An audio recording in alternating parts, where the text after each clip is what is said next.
ఎంతో ర్యాలీగా వెళ్ళి పాటలు పాడుతూ మరి క్రైస్తవుల యొక్క గొప్పతనాన్ని తెలియపరుస్తూ ఈ రాజ్యం గుర్తించాలని చెప్తూ వస్తున్నాం. కాబట్టి మరి అందరూ ఒకే తాటి మీద కనుక ఉండగలిగితే పెద్దలందరికీ ముందు నడిసే మరి మహానుభావులకు మేధావులకు అందరికీ క్రీస్తు నామంలోనే వందనాలు తెలియపరిచి ఐక్యత కలిగి ఉండగలిగితే ఖచ్చితంగా దీన్ని సాధిస్తాం.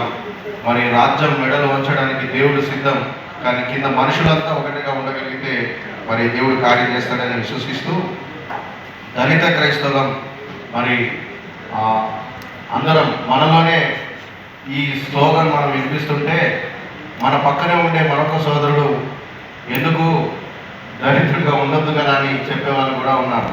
కాబట్టి అలాంటి వారందరికీ విజ్ఞప్తి ఏంటి అంటే, నీకు ఇష్టం వచ్చింది నువ్వు ఉండొచ్చు, కానీ ఇది పేదరికంలో ఉండేవాడికి, ఎవరైతే పేదరికంగా ఉన్నారో వారికి మరి మేలు పడుతుంది, మేలు జరుగుతుంది. కనుక దీన్ని ఎవరైనా డిస్కరేజ్ చేసే విధంగా మాట్లాడొద్దని, అలాంటి మాట్లాడే వారికి విజ్ఞప్తి ఏంటంటే మీది పర్సనల్గా మీది ఉంచుకోవాల్సిందిగా మనం చేస్తూ మనమంతా మరి ఒక్కటిగా ఉంటేనే మరి ముందుకు వెళ్ళగలుగుతామని మనం చేస్తూ, క్రైస్తవ జీవితమే పోరాటం, ఒక పోరాటం పోరాటం పోరాటం, ఆత్మరక్షణ పోరాటం, లోకరక్షణ పోరాటం, ఆత్మరక్షణ పోరాటం, లోకరక్షణ పోరాటం.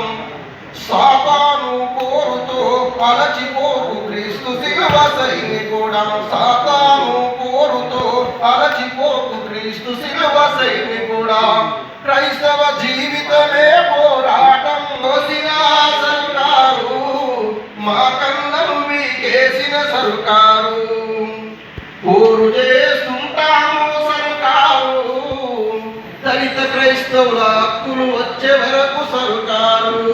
క్రైస్తవ జీవితమే పోరాటం, ఒక పోరాటం పోరాటం పోరాటం, ఆత్మరక్షణ పోరాటం, లోకరక్షణ పోరాటం. సాతాను కోరుతూ అలచిపోకు క్రీస్తు శిలువ సైనికుడా, సాతాను కోరుతూ అలచిపోకు క్రీస్తు శిలువ సైనికుడా. క్రైస్తవ జీవితమే పోరాటం, ఒక పోరాటం